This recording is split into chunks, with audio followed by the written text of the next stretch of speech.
नमस्कार श्रोता बंधु, स्वागत करुछि हम यूट्यूब चैनल बिरंची दास शो को। सबुथर परि आज आपण मानक पई आउ एक सुंदर कहानी आनी आछि। आजिर कहानी को रचना करिसंती गाल्पिका दमंती षडंगी। हाँ श्रोता बंधु, नारीटीए किछि भी दोष न करी अनेक समय संसार जाकर निंदा अपवाद मुंडरे बोहिबाकु पड़िଥାଏ।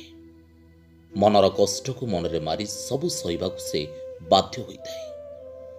हेले बेले बेले ये सहिबार सीमा टपिगले मनरे विद्रोह सृष्टि हुए। आउ ये विद्रोह मनरे प्रतिवाद पाई साहस दिए। हेले आजिर कहानी रे एपरि एक प्रतिवाद देखिबाकु मिलिछि जहा आपण जानिले आश्चर्य न होई रहि परिबे नाही।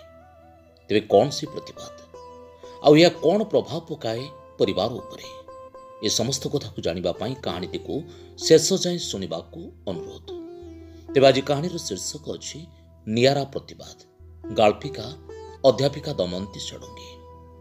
हाँ श्रोता बंधु, कहानी भितर को जीवा पूर्व पुणी थे कही रखे जदि आपण मैंने एजे आम चैनल को सब्सक्राइब करना अविलंबे सब्सक्राइब करने सह बेल आइकन को दबाई दिंतु। फल आमर समस्त नुआ नोटिफिकेशन आपण ही प्रथम पाइबे। तेज आज गल्पर शीर्षक नियारा प्रतिवाद, गाल्पिका अध्यापिका दमंती षडंगी। निर्जीव खुंटपुरी कांथ को आउजी ठिया होइतिला मानसी। घर सारा विक्षिप्त हो पड़िथिला। से एति सरागरे रोषेई करिथिला, भात डाली तरकारी भजा सब किछि। अत्यंत क्रोधरे खाइबा ट्रेटी को डाइनिंग टेबल उपरु तळको फिंगी दे राग तमतम होई बाहर को बाहरी जाइथिले हिमेश। भातटा पेजुआ, डाली लुणिया आउ तरकारी दरसिजा आदि अभियोगर लंबा फर्द। हिमेशकर एपଳି कदर्य व्यवहार मानसी पई जमा भी नुआ नथिला। ए घरे बहु होई पाद देवा दिन ठारू प्रतिटी पदक्षेप रे प्रतिटी मुहूर्त रे से सामना करूची हिमेश को क्रोधाग्नि को। जदिও एथिरे तार लेस मात्र दोष नथिला। बेले बेले निजको निजे तर्जमा करे मानसी तार दोष कौन, हेले किछि उत्तर खोजी पाए ना। प्रथमे प्रथमे खूब कष्ट होतला ताको, किंतु एबे ए सबु देहसुआ हो गलानी। आजिकाली आखिर लुह माने भी बहिबा बंद करदेले। सासू ससुर मध्य नीरव दर्शक साजी चुपचाप बसिचंती। प्रथमे प्रथमे अवश्य हिमेश को बुझेइबा पाई बहु चेष्टा करथिले, किंतु किछि लाभ होई नथिला। विवाहर प्राय 3 वर्ष बीती जाइथिला। निजर कोनोसी दोष नथाई मध्य साही पड़िसा बंधु बांधवक निकट रे निसंतान हेबार छाप लगी जाइछि मानसी निकट रे। बेले बेले बांझ शब्दर टाही टापरा मते सुनिबाकू ताकू मिले। ए बाबद रे से काहाकू बुझेई पारे ना, अबा बुझेइबाकू भी चाहे ना। सबु अपमान को नीरव रे सहिजिबा जेमिति ता धर्म बोली से मानि नैथिला।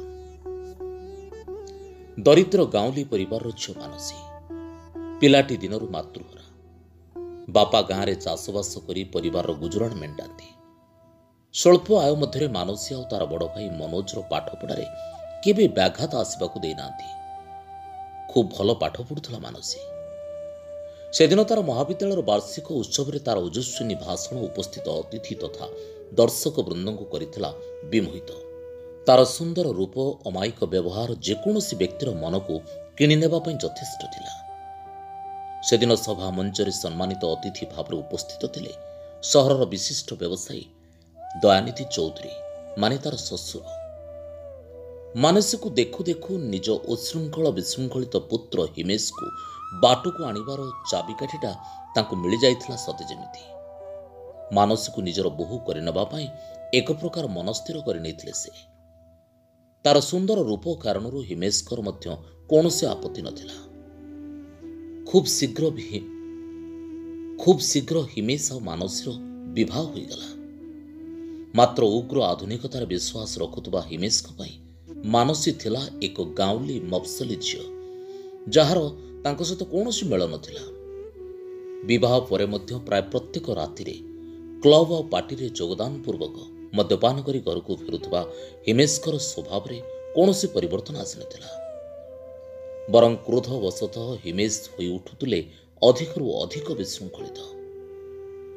निज पुओ को बाटू को आनिबा को जाई एक सरल निरीह झीर जीवन को बर्बाद कर ମନସ୍ତାପ ସବୁବେଳେ ଘାରୁଥିଲା ଦୟାନିଧି ଚୌଧୁରୀଙ୍କୁ। ମାନସୀକୁ ସାମ୍ନାରେ ଦେଖିଲେ ନିଜେ କରିଥିବା ଅପରାଧର ବୋଝ ତଳେ ନିଜେ ଦବି ଯାଉଥିଲେ ସେ। ହିମେଶଙ୍କ ରୁକ୍ଷ କର୍କଶ ବ୍ୟବହାର ଏବେ ଅଭ୍ୟାସରେ ପଡ଼ିଯାଇଥିଲା ମାନସୀର। ନିଜର ଲୁହକୁ ନିଜେ ପିଇ ଜୋକର ପରି ହସି ହସି ଜୀବନରେ ବଞ୍ଚିବାକୁ ପଡ଼ିବ ବୋଲି ସେ ସିଦ୍ଧାନ୍ତ ନେଇଯାଇଥିଲା। ମନ ଭିତରଟା ଯନ୍ତ୍ରଣାରେ ଜଳୁଥିଲେ ମଧ୍ୟ ଉପରକୁ ହସିବାକୁ ସେ ବାଧ୍ୟ ହେଉଥିଲା। କେବଳ ନିଜର ବୃଦ୍ଧ ପିତା ଓ ଶାଶୁ ଶ୍ୱଶୁରଙ୍କ ହୃଦୟକୁ କଷ୍ଟ ନ ଦେବା ପାଇଁ ସମସ୍ତ ଦୁଃଖ କଷ୍ଟ ଲୁହର ଜହରକୁ ନୀରବରେ ପିଇ ଯାଉଥିଲା ସେ। ହସ ଏବଂ ନୀରବତା ଥିଲେ ତା ପାଇଁ ଦୁଇଟି ଶକ୍ତିଶାଳୀ ଅସ୍ତ୍ର। ହସ ମାଧ୍ୟମରେ ଅନେକ ଅସୁବିଧାର ସମାଧାନ ହୋଇଯାଉଥିଲା ବେଳେ ନୀରବତା ଦ୍ୱାରା ବହୁ ଅସୁବିଧାକୁ ଅଣଦେଖା କରିପାରୁଥିଲା ସେ। ବୋଧହୁଏ ଏହି ସିଦ୍ଧାନ୍ତକୁ ନିଜ ଜୀବନର ଅସ୍ତ୍ର ବୋଲି ସେ ମାନି ନେଇଥିଲା। ତେବେ ଜୀବନରେ ବେଳେବେଳେ କିଛି ଘଟଣା ଏମିତି ଘଟିଥାଏ ଯାହା ଗୋଟିଏ ମଣିଷକୁ ବଦଳିବାକୁ ବାଧ୍ୟ କରିଥାଏ। ମାନସୀର ଧୈର୍ଯ୍ୟର ବନ୍ଧ ସେହିଦିନ ଭାଙ୍ଗିଗଲା ଯେଉଁଦିନ ହିମେଶଙ୍କର ଅନ୍ୟ ଝିଅଙ୍କ ସହିତ ସମ୍ପର୍କକୁ ସେ ଆବିଷ୍କାର କଲା। ପୂର୍ବରୁ ହିମେଶ ଲୁଚାଛପାରେ ଝିଅମାନଙ୍କ ସହିତ ଫୋନରେ ବାର୍ତ୍ତାଳାପ କରୁଥିଲେ, କିନ୍ତୁ ଏବେ ବୋଧହୁଏ ମାନସୀକୁ ଜଳେଇବା ପାଇଁ ତା ସାମ୍ନାରେ ତା ନିଜସ୍ୱ ରୁମ୍ ଭିତରେ ଝିଅଙ୍କ ସହିତ ହସି ହସି ବାର୍ତ୍ତାଳାପ କରିବାରେ ଲାଗିଲେ। ହୃଦୟ ଭିତରଟା ମନ୍ଥି ହୋଇଯାଏ ମାନସୀର। ଜଣେ ନାରୀ ସବୁ ସହିପାରେ, କିନ୍ତୁ ନିଜ ସ୍ୱାମୀଙ୍କର ଅନ୍ୟ ନାରୀମାନଙ୍କ ସହିତ ସମ୍ପର୍କକୁ କେବେ ସହିପାରେ ନା। ଗୋଟିଏ ମଣିଷ ଗୋଟିଏ ଦିନରେ କେବେ ବଦଳି ଯାଏ ନାହିଁ। କିଛି ପରିସ୍ଥିତି, କିଛି ଆଘାତ ଆଉ କିଛି ଅପମାନ ତାକୁ ବାଧ୍ୟ କରେ ବଦଳି ଯିବାକୁ। ଧୀରେ ଧୀରେ ମାନସୀ ହୃଦୟରେ ଉଠିଲା ଝଡ଼, ଆଉ ଧୀରେ ଧୀରେ ସେ ଝଡ଼ ବଦଳିବାକୁ ଲାଗିଲା ଘୂର୍ଣ୍ଣି ବାତ୍ୟାରେ। ଆଉ ତା ମଧ୍ୟରେ ଖିନଭିନ ହୋଇଯାଉଥିଲା ତାର ମାଳମାଳ ସ୍ୱପ୍ନ ଗୁଡ଼ାକ, ଯାହାକୁ ସେ ବିବାହ ପୂର୍ବରୁ ନିଜ ହୃଦୟ କନ୍ଦରରେ ଲୁଚି ରଖିଥିଲା। ବେଳେବେଳେ ଜୀବନରେ ପାଣି ପରି ନିଜ ରାସ୍ତା ନିଜେ ହିଁ ତିଆରି କରିବାକୁ ପଡ଼େ। ସେଦିନ ସକାଳୁ ସକାଳୁ ଘରେ ଚହଳ ପଡ଼ିଗଲା। ଠାକୁର ପୂଜା ହୋଇନି, ଜଳଖିଆ ତିଆରି ହୋଇନି, ହିମେଶଙ୍କ ଟିଫିନ ସଜଡ଼ା ହୋଇନି, ଡ୍ରେସ୍ ଇସ୍ତ୍ରୀ ବି ହୋଇନି, ଘରର କୌଣସି କାର୍ଯ୍ୟ ହୋଇନି। କିନ୍ତୁ ଏସବୁ କରିବାକୁ ଘରେ ମାନସୀ ନାହିଁ। ଆଜି ପ୍ରଥମ ଥର ପାଇଁ କାହାକୁ କିଛି ନ କହି ମାନସୀ କୁଆଡ଼େ ଚାଲି ଯାଇଛି। ପୁରୁଷତ୍ୱର ଅହଙ୍କାରରେ ଗର୍ଜନ କରି ଉଠିଲେ ହିମେଶ। ଶାଶୁ ଶ୍ୱଶୁର ହତବାକ୍। ଅଜଣା ଆଶଙ୍କାରେ ଶିହରି ଉଠିଲେ ଶ୍ୱଶୁର ଦୟାନିଧି ଚୌଧୁରୀ। କୁଆଡ଼େ ଗଲା ମାନସୀ? ବାପଘରକୁ ତ ସେ କେବେ ହେଲେ ଯାଇନଥିବ, ଯେହେତୁ ମାନସୀର ବାପା ଏବେ ତାଙ୍କ ପୁଅ ମନୋଜ ପାଖରେ ଦିଲ୍ଲୀରେ ଅଛନ୍ତି।